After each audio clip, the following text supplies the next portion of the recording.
in Kuwait. This morning, guys. Let's go. Yeah, in Kuwait. I think problem is Ayan, guys. Magpe-fingerprint tayo. Kasi may problema sa aking fingerprint. Pero hindi naman malaking problema. Number lang daw yung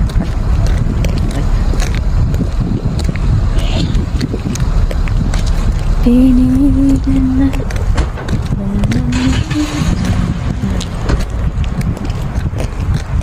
Ayan daw yung guys.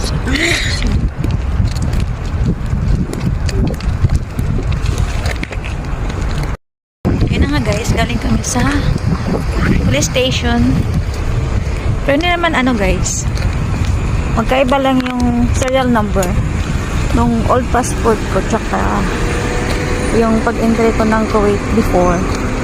Magkaiba sila ng serial number sa serial number na binigay ngayon.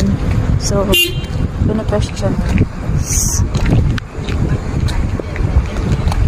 So, yun lang naman ang problema. Serial number. So, kailangan ko agad mag-fingerprint. I'm not sure when. Sa ngayon, di pa daw. Depende kay Baba.